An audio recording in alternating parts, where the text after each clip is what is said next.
Hey besties, welcome back. My gosh. If you like this video, which I really hope you did, be sure to hit the like button. It absolutely helps YouTube. It tells YouTube that they should show my video to more. I've got a couple other videos up here that I think you'll really like. So try to click on one of those next, and that way you can watch it, and I know you're gonna love it. So click on one of those next, and you will really like it.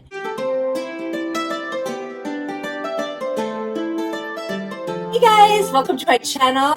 I'm really excited you're here. If you're new, welcome. And if you're coming back, I love you guys so much. And we're gonna get right into today's DIYs. Today is part 2 of my Dollar Tree tumbling tower block functional DIYs. Let's get started. For this DIY, I am using 224 of the blocks and of course some wood glue, and I'm gonna use a little brush to apply it. What I need to do is take groups of 3. I'm actually going to do 64 groups of 3 because I'm making a checkers / chessboard, and it's going to be 8 of these 3 pieced together across and 8 down, so that's 64. So I'm just going to glue these little sets of 3 together. I like to put the glue over the top after I put them together. I can sand that off, but that just kind of really binds it together. Now there they are, all 64 of them.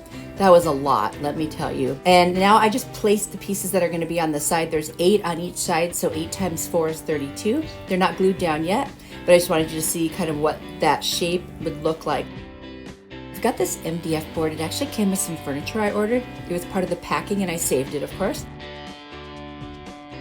And then I'm just going to measure it because I need the backing to be 16 by 16. But it took 2 different pieces because they weren't 16 inches wide. I'm just using my box cutter to cut them just by scoring it and then taking off the excess and sanding the edges. And yes, that is a nail file. It works so well on these type of things. To attach my 2 pieces of MDF, I'm going to use a combination of wood glue and hot glue. And I'm just going to put that on the side and attach them, and that way it'll dry really quickly with the hot glue, but then it'll cure, for the long haul with the wood glue. And you won't even see this because it's going to be underneath all of the little pieces that I have assembled. I'm just going to lay my pieces out, and I'm alternating the direction of the little block, if you notice, so every other one is going up and then the other one's going sideways. I'm going to sand as much of the glue off as possible before I put this together. And now I'm going to take my burnt umber acrylic paint by Apple Barrel, and I'm going to water it down and make a stain. I'm going to take half of the blocks that are going to go on the face of the board and all of the blocks except 8 that are going to go around the exterior, and I'm going to stain them.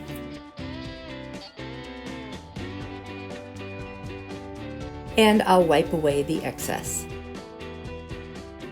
For the rest of the little squares, I'm going to use Rust-Oleum linen white chalk paint because I want this to be kind of like every other one is going to look stained and then white. There you go, just like that. Now they're not glued down, but they're just placed at the moment. Now the corners, I'm going to use natural blocks without staining them or painting them. And then everything else has either paint or stain on it. And I'm just going to glue down the whole thing. I won't make you watch the whole thing because I'll be honest with you, this took a long time. It came out so good and I love it, but it really did. You need patience to do this. I don't have patience, but somehow I did it anyway. So if I can do it, you can definitely do it.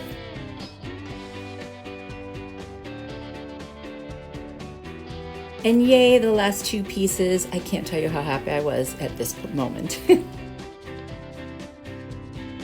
And here's just a look at it, and I haven't done the back yet, but oh gosh, you guys, I absolutely am loving this. It just came out so nice. I'm gonna trim that MDF board around the edges where it hangs over a little with my utility knife, and that was pretty easy. You just score it and it comes off, and then I sanded it a little, and also those corners because I did them with kind of like beveled edges, so I just cut off those little corners. Then I took my little nail file and I just went around all of those edges on the corners so they wouldn't be super sharp. That nail file is just perfect for little things like that, so easy to handle. For the back, I don't want to leave it looking like the MDF, so I'm going to do a faux wood technique. But first I'll sand the back and make it nice and smooth. I like to take a very, very messed up chippy brush. This one is very bad, but it will work perfect for this technique. And my Rust-Oleum linen white chalk paint. And I'm just going to put it all on in one direction so it looks kind of like a grain going one way.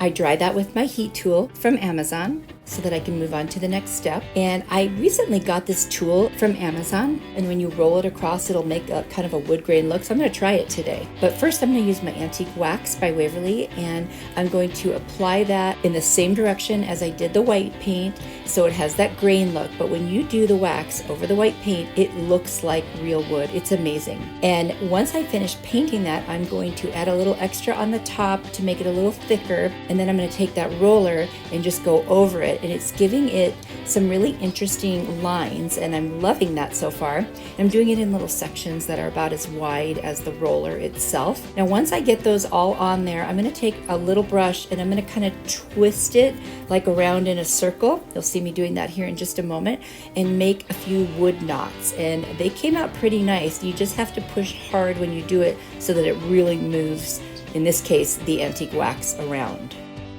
And here's a close-up of that grain effect that the roller created. And here I am making the little knots. I am so happy with how this turned out. Now I just have to figure out what to use for the little pieces for both checkers and chest. Maybe another DIY.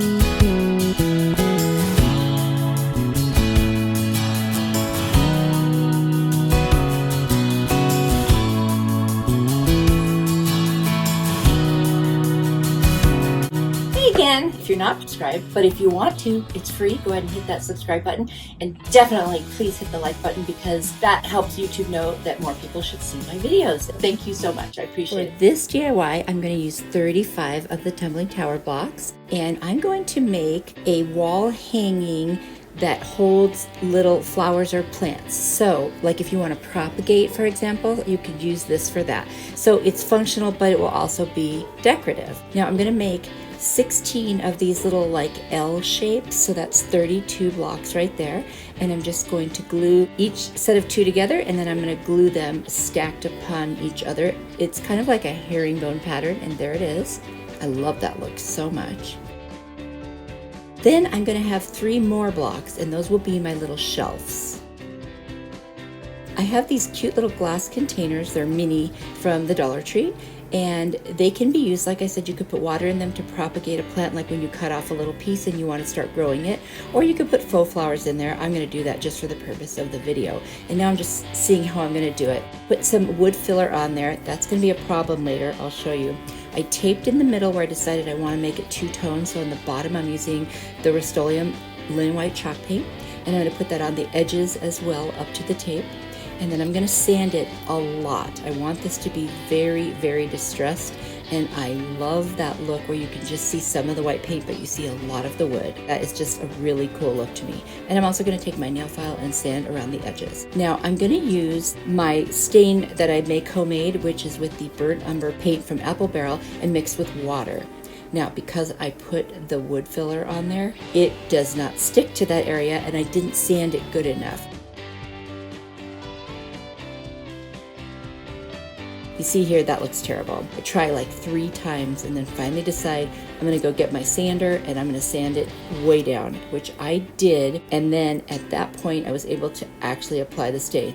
So here I am on the 3rd try, and yeah, that was it. Look at it, doesn't look good no matter what I do. So take it to the sander and bam, there we go.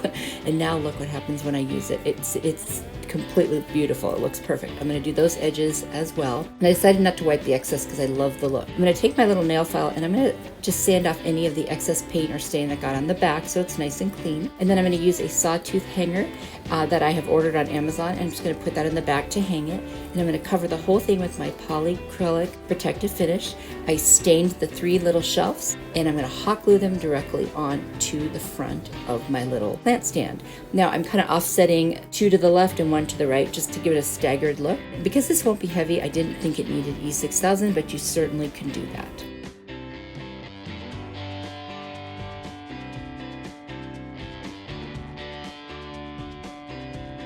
So now I'm just looking to see where they're gonna go, and what I'm gonna end up doing is I'm going to drill a hole just below where the cap is, maybe a little further than that. I put some tape on there to measure where it is, and also to keep my board from getting all scratched up with the drill. And then I'm going to mark the spot right in the center of each of those, and I'm going to take my drill and I'm just going to make a hole, and that's why I have a piece of wood underneath so it doesn't go through my desk. And technically this is a power tool, and this is very easy to use, so I encourage you to try it.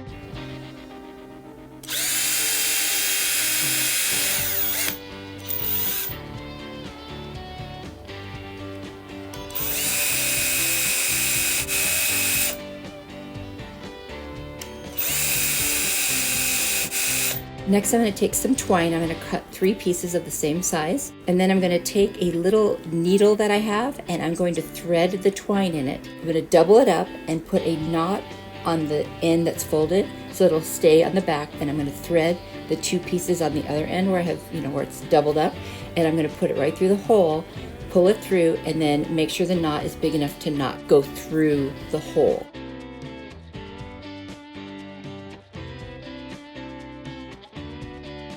And then I'm going to do the same thing with all 3 of those holes.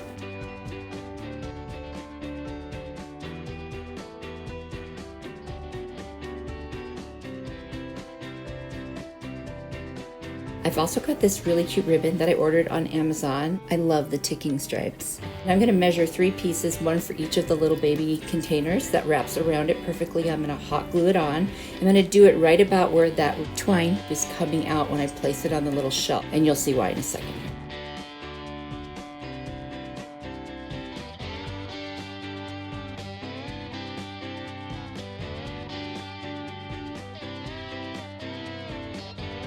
And now that all 3 are done, I'm going to take the little caps off because we don't need those. And I decided that it looked kind of funny with nothing there, so I'm just going to wrap twine around the threads of each of the little containers because I'm not going to be using the caps on these. So that way it'll just give it a little more of that rustic look that the rest of it has, and it looks really good when it's all done.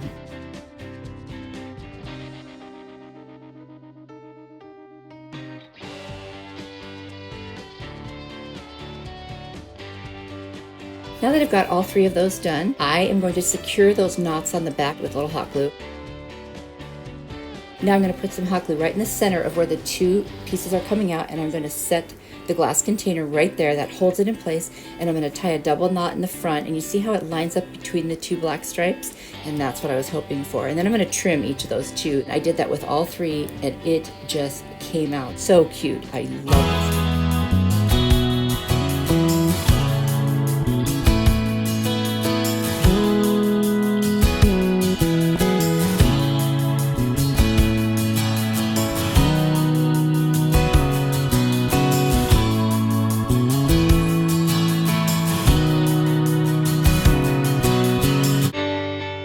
This functional tumbling tower block DIY, I'm going to make coasters and a holder for them, and I'm using a total of 46 of the blocks. First thing I'm going to do is I'm going to separate my blocks into rows of 8 because each coaster is going to take 8 blocks. You put 2 together at a time, so then you have 4 sets of 2, and then right here you're going to see how I am assembling them. And I'm using my square to make sure that everything is lined up nice and straight. And then I'm going to put glue in between all those little intersections, and I'm going to let them sit until the glue is nice and dry.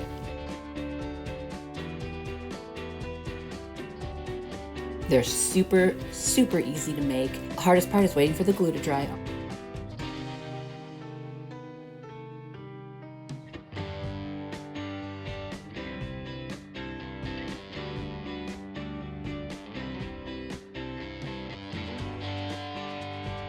I have this adhesive cork sheet I got from the Crafter Square at Dollar Tree. I've had it in my stash for quite a while, and I'm going to cut pieces to fit on the very bottom of each coaster so that way it protects the surface they're sitting on and provides a more finished look to the back. I'm just using a utility blade to score the cork adhesive, and then I'm going to cut them with my scissors and make sure that I've got nice clean edges.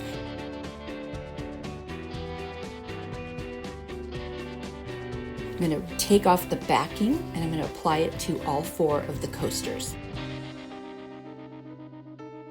And then I'm going to take my utility blade to trim any of the excess around the sides. I made the holder for the coasters and somehow forgot to film it, but it takes 14 of the blocks. I glued 4 of the blocks together, and those are the ones I painted white in the center. Then I put a natural one on either side of that, and then I have 2 on the other 2 sides, 2 each. And then in each corner I have a block standing up, and I just painted the top of that white. So that's how I assembled that one. I've got these rub-on transfers from the Dollar Tree, such cute ones. I found 4 words that I liked that happened to be in the same font, and I cut those out. And poof, I rubbed them on, and there they are. And it's just easy, you just rub them until they come off onto the surface. I added some little buffalo check scrapbook paper in the center because you could see where the backside of the adhesive cork was, and I think it just adds the perfect touch. And then I put polyacrylic protective finish over all the coasters, as well as the holder. So easy. Let me know what you think.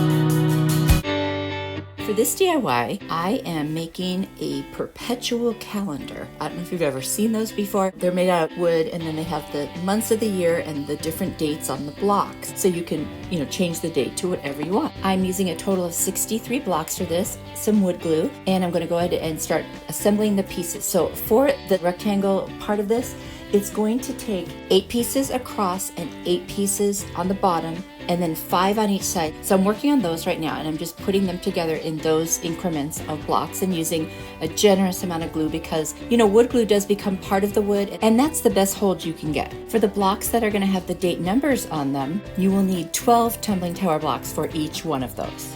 And I'm going to alternate the direction they go. It just makes it look more interesting, I think. I do end up painting them, so you're not going to actually see that, but especially if I was going to leave them natural, I just think it looks really cool to see the different directions of the wood. But you can see here I've made little sections of 3. There's 4 of them for each of the date blocks, and then I'm gluing them together.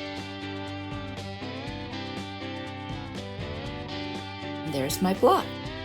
Finally got some clamps, you guys. I'm so excited. I got them at Lowe's, so they were actually a really good price. I am going to clamp this together so that it sets up really nice. Now I am working on assembling the main body of it. So I've got 8 on the bottom. Each side has 5, and I'm figuring out the best way to do this. With the wooden blocks that will have the date numbers on them, I can take the 2 sides and start them on the inside of the A block. See how I didn't put it next to it? I put it right on the inside there on the edge. If I want to use a different kind of a block, which I'll show you in a minute, another option, I would have wanted those to be on the sides to make it just a little bit wider.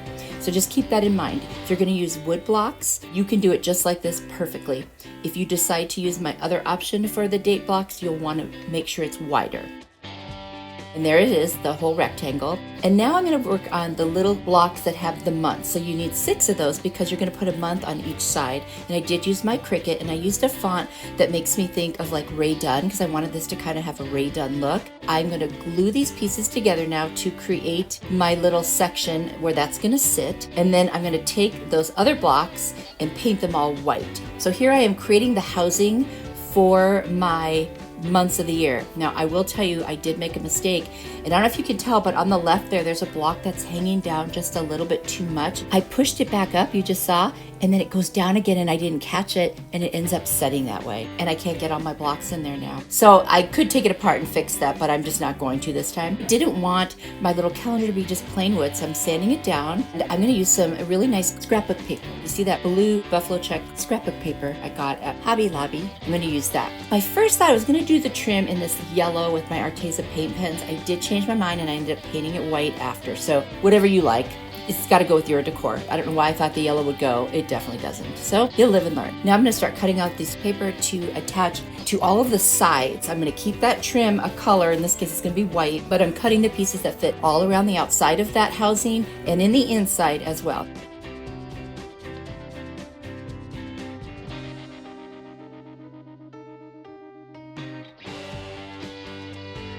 I'm going to use Mod Podge to attach the scrapbook paper.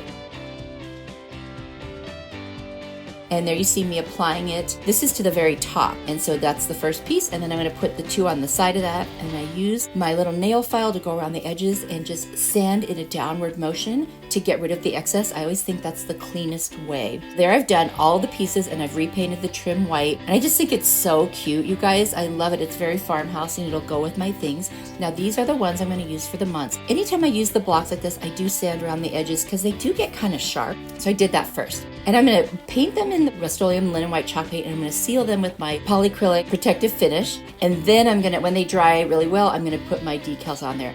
This would be very easy to do even without a cutting machine because you could use stickers or handwrite it. Now I'm also going to do my polyacrylic protective finish all over. Now here's the other option. You could get these foam dies from the Dollar Tree. You could paint them all white or whatever color you want and then put your letters on there, but then you have to make your housing wider, like I said. So I did take my little orbital sander and I did go around these because there's a lot of ridges, and I'm doing some wood filler on them as well just to kind of make it smoother. And then I'm going to paint them with that Rust-Oleum linen white chalk paint. I just love that clean look. Once they dry, I'm going to go ahead and cover these also with the polyacrylic, and then I went to the Cricut and I just printed out numbers. I have another perpetual calendar at home, so I was able to see exactly which numbers should go on which block. I'll put that down in the description box for you. Not all of them need to be on both blocks. It's just one of those things, and because the 6 can be a 9, you can just turn it over upside down. I think this would be a really great gift that you could customize. I love how it turned out, and I hope you guys like it.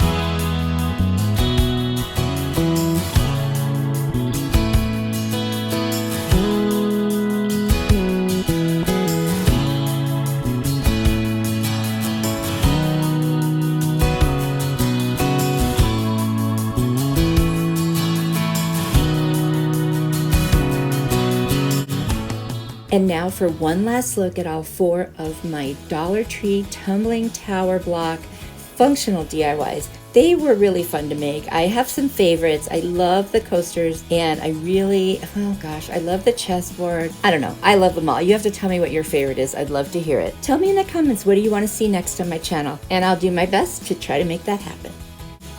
Thank you so much for watching. That means a lot to me. And I do want you to know that you are truly a blessing to me. If you like this video, I've got a couple other videos up here that I think you'll really like. So click on one of those next, and I will see you in my next video.